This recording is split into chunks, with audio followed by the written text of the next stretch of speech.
Fala aí pessoal, sou Jorge Nicola, bem-vindos a mais um vídeo do canal, sempre bom ter vocês por aqui, sem perder tempo, pedir para deixar like, se inscrever no canal e ativar as notificações. Hora de falar sobre o Cruzeiro. A Raposa pretende negociar com a América uma parceria para o Independência. Em algum momento, o dono da SAF do Cruzeiro, Pedro Lourenço, chegou a cogitar a compra do estádio americano. Essa ideia está completamente descartada. O América não pretende se desfazer de um imóvel super importante dentro da história do clube, mas o Coelho tem registrado prejuízo mensal de 200 mil com o seu estádio. Até por isso, uma parceria entre América e o Cruzeiro já está sendo debatida. A ideia é que o Cruzeiro possa mandar suas partidas do time feminino e das categorias de base no estádio do América, embora em troca de uma compensação financeira que ajudaria o Coelho a não ter prejuízo com o seu estádio. Um dos dirigentes do América chegou a dizer que esses 200 mil mensais poderiam garantir, por exemplo, a contratação de reforços ou um técnico de primeira linha. América que ainda luta para se manter na segunda divisão do Campeonato Brasileiro, temporada bastante abaixo do Coelho.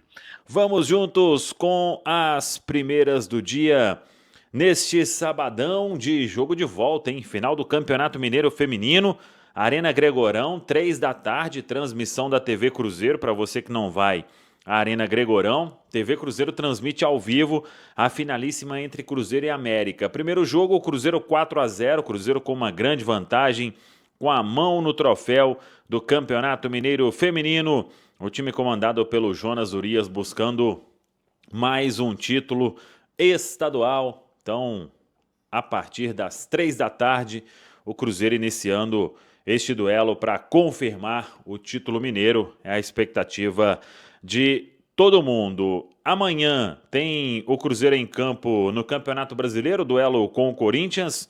Venda de ingressos segue e já falei sobre isso ontem nas quentes do dia.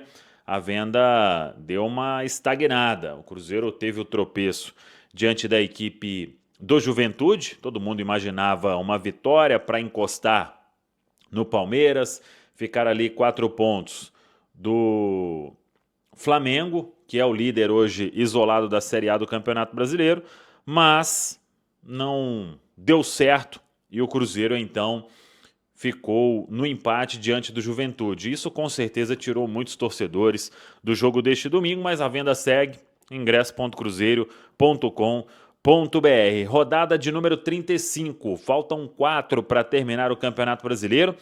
E hoje temos 7h30 da noite, Rio de Janeiro, Botafogo e Grêmio. 9h30 da noite, Palmeiras e Fluminense. 9h30 da noite, Flamengo e Red Bull Bragantino. Neste domingo, 4 da tarde em Salvador, Bahia e Vasco. 4 da tarde, São Paulo e Juventude. 6h30, Sport e Vitória. 8h30, Cruzeiro e Corinthians. Na segunda-feira, Mirassol e Ceará, em Mirassol às 7 da noite.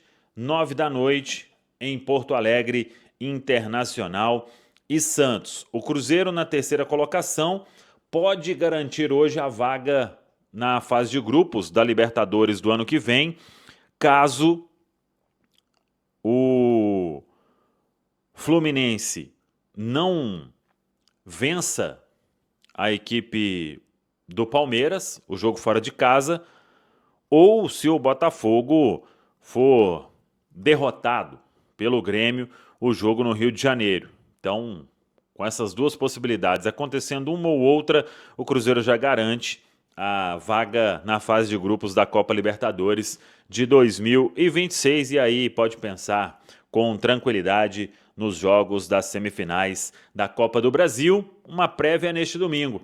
Diante da equipe do Corinthians, o técnico Leonardo Jardim vai definir o time no treinamento da tarde deste sábado, que é quando o Cruzeiro vai fechar a preparação, tendo Matheus Pereira, Christian Arroio e o Wallace de volta. Matheus Henrique cumpre suspensão pelo 3º cartão amarelo. O Eduardo talvez ainda fique fora. O Eduardo vem se recuperando de uma lesão que o Cruzeiro informou somente antes do jogo diante do Juventude e não deve ser relacionado. De qualquer forma, vamos aguardar o último treinamento. Ontem ele fez treino físico na Toca da Raposa 2. Fagner já treinando com bola há mais tempo, mas ainda não será relacionado porque tem uma multa. O atleta pertence ao Corinthians. Tá falado, pessoal? nosso segundo tempo para falar também dos nossos clubes. Deixa eu chamar o Emerson Pansieri de volta para a resenha. Você tem mais uma do Cruzeiro aí, Pansieri? Tenho sim, Cirilo, até porque você já tinha dado aquele spoiler, né, de falar sobre juventude, sobre os jovens, né, do Cruzeiro, né, os crias da toca, como são chamados. Deixa eu trazer uma informação minha aqui com o Lucas Barbosa, tá no nosso itatiaesporte.com.br, e tem relação com o Otávio, que curiosamente é um goleiro que não tá jogando, né, o Cássio é o titular absoluto, o reserva é o Léo Aragão, e o Otávio é a terceira opção, né, é o terceiro goleiro do Cruzeiro. O que acontece? Tem 19 anos, recentemente disputou o Mundial. O Brasil não foi bem no Mundial, mas o Otávio foi bem, né? Desde o Sul-Americano. O Otávio vem participando das seleções de base e chama a atenção há muito tempo. O que acontece, Cirilo? O que apuramos? Um gigante europeu tem interesse no jogador. Profissionais de scout nessa equipe acompanharam o jogador na seleção, nesse Mundial que eu citei, né? No Chile, e ficaram muito satisfeitos também com o desempenho dele. E há esse monitoramento, alguma coisa pode acontecer em termos de proposta, ainda não chegou proposta por esse atleta desse grande time europeu, mas a tendência é que chegue. E aí o Cruzeiro, né, buscando informações daqui e dali, não aceitaria uma oferta inferior a 6 milhões de euros. Tem contrato aí até dezembro de 2028, tem então esse lado financeiro importante, tem um lado também de um potencial, um jogador jovem que pode, quem sabe no futuro, né? Porque agora a realidade é o Cássio. E aí, também uma informação é que o Frankfurt da Alemanha chegou a fazer até uma sondagem pelo atleta, não chegou uma proposta oficializada do time alemão, mas por falar nos crias da toca, mais um que está sendo aí observado pelo mercado, jogador jovem, o Otávio, de apenas 19 anos. Valeu, Pansieri. O Fabrício, você enxerga o Otávio assumindo num futuro, talvez, vamos botar de médio prazo assim, uma posição de protagonismo aí no elenco do Cruzeiro? Como é que você observa a participação dele? Está sendo aí observado. Sempre foi muito elogiado nas categorias de base, seleção brasileira, inclusive de base. Você acha que o Otávio mereceria subir um cadinho nessa hierarquia aí dos goleiros? Lembrando que o Cruzeiro tem um pré-contrato assinado com o Matheus Cunha, né? Matheus Cunha, goleiro do Flamengo para a próxima temporada. O Otávio realmente tem que sair para tentar jogar? Não, eu acompanhei ele o ano passado, né? O tempo que eu trabalhei na base, acompanhei os jogos na seleção, tal. Bom, menino potencial incrível, incrível. Lógico que precisa melhorar algumas coisas, né? E aí o goleiro geralmente ele matura um pouco mais experiente, ficando mais velho, né? Mas essa convivência com ele, com o Cássio, né? E principalmente com o treinador de goleiro, o Robertinho, eu acho que consegue dar esse up nele, né? Que é um jogador que precisa comunicar mais, que precisa ter mais liderança. O goleiro, por natureza, ele já exerce uma liderança no grupo por trabalhar mais, né? Ser os caras sempre mais fortes. E são os caras que trabalham mais no dia a dia. Então, eles são muito escutados e tal. Então, o menino que precisava desenvolver isso. Agora, qualidade técnica, tem muito. Na minha opinião, ele já era para ter tido mais oportunidade esse ano. Eu gosto mais dele jogando do que o Aragão. Eu esperava, viu, Simões, que o Otávio fosse alçado aí a esse posto de segundo goleiro do Cruzeiro para jogar eventualmente, nas ausências do Cássio, que não são muitas, né? Importante dizer. Mas eu preferiria dar chance pro Otávio para se desenvolver e, quem sabe, mostrar um potencial pro futuro, Simões. É isso que o Fabrício falou, né? O goleiro amadurece mais tarde, né? São raros os que... São fenômenos aqueles que com pouca idade já tem um nível elevado. O que eu penso em relação ao Otávio, assim, é um garoto que vem com histórico de categoria de base de seleção, principalmente para a posição de goleiro, faz muita diferença. O garoto que tem um histórico de categoria de base. Concordo com o Fabrício, acho que ele deveria ter tido oportunidades que foram dadas ao Léo Aragão. Acho que ele tem mais potencial que o Léo Aragão e acho que ele tem mais potencial do que o Matheus Cunha. Com certeza o Matheus Cunha é uma bola de segurança. E aquela questão de você ir para uma temporada em que você vai buscar grandes títulos, embora eles possam vir nessa temporada pro Cruzeiro. O Cruzeiro tá aí, com chance ainda no Brasileirão e muita chance na Copa do Brasil. Mas de toda forma é aquele pensamento de você entrar numa Copa Libertadores com um goleiro que tem mais experiência e que, se você precisar utilizá-lo contra o Boca Juniors em La Bombonera ou utilizá-lo em Montevidéu, né, é um cara que vai sentir menos esse tipo de jogo. A gente pode reparar que às vezes os times têm goleiros até veteranos no banco de reserva. Grandes times tiveram goleiros veteranos no banco de reserva, pensando justamente nessa reposição, né? Nessa substituição. Mas de toda forma, eu acho que o Otávio é um garoto que tem que ser tratado com muito carinho pelo Cruzeiro, porque ele tem muito potencial de jogar com os pés, o que é uma exigência hoje total, e tem muito reflexo, é muito bom debaixo do gol. Então eu acho que essas colocações que o Fabrício fez não são coisas difíceis de ele pegar, e é um ativo do clube, né? Então, quer dizer, você vende um goleiro com 19 anos, é um preço. Você forma esse goleiro e vende ele com 26, 27, é o outro preço. Mas tem um detalhe, Cirilo, Simões, Fabrício, né? Que das 11 exposições, né, exercidas dentro de um campo de futebol, é a mais ingrata. É disparada a posição mais ingrata, entendeu?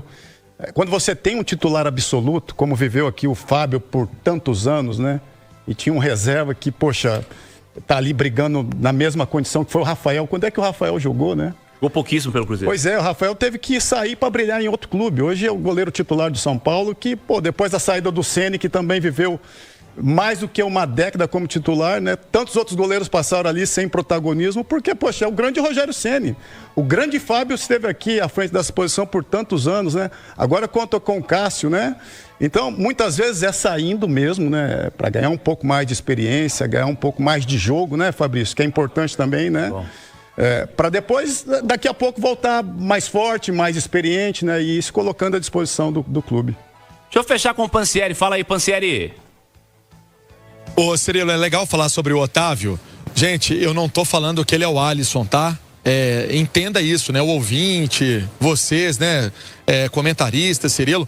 Olha só, mas conversando com algumas pessoas, ele tem um potencial, né? Tem um potencial para se tornar um Alisson da vida, né? Eu ouvi isso até de pessoas que estavam fazendo esse monitoramento de outros atletas, né? Não é nem a turma que cuida do próprio jogador, de outros atletas.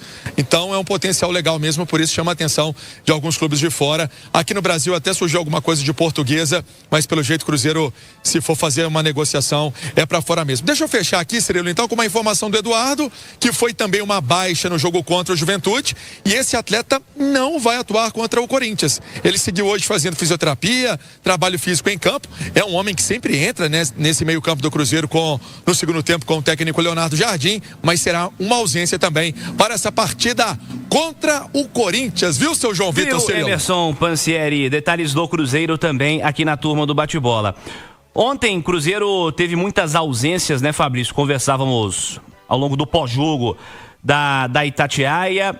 E assim, no fim das contas, quando a gente vai ver as alterações, colocou a molecada pra jogar, né? Botou o Japa, Cauã Prates, Rian Guilherme e Cauã Moraes. 4 das 5 alterações do Jardim no segundo tempo foram de atletas jovens, né? Não necessariamente formados no clube, mas jovens. Como é que você vê a participação dessa garotada, esse protagonismo ou não ainda da garotada no elenco do Cruzeiro nessa temporada com o Jardim, Fabrício?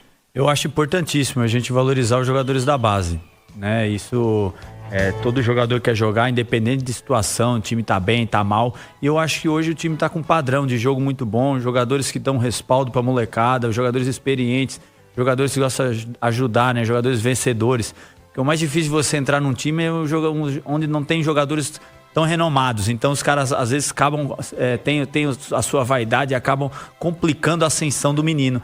Mas hoje, como o Cruzeiro já tem aí jogadores renomados, sabe? Então eu aposto que receberam ajuda também e com certeza deve ajudar essa molecada. Para mim foram gratas surpresas, eu acho que todos deram conta do recado. Isso é importante, né? Porque a gente fala de um elenco reduzido, um elenco não sei o quê, mas eu acho que essa molecada aí tem mostrado, tem entrado em situações aí que desfavoráveis ao time, que não é um momento tão bom de entrar no jogo, que eu falo, sabe? E entram e dão conta do recado. Ontem fizeram a diferença aí no segundo tempo. Isso é importante.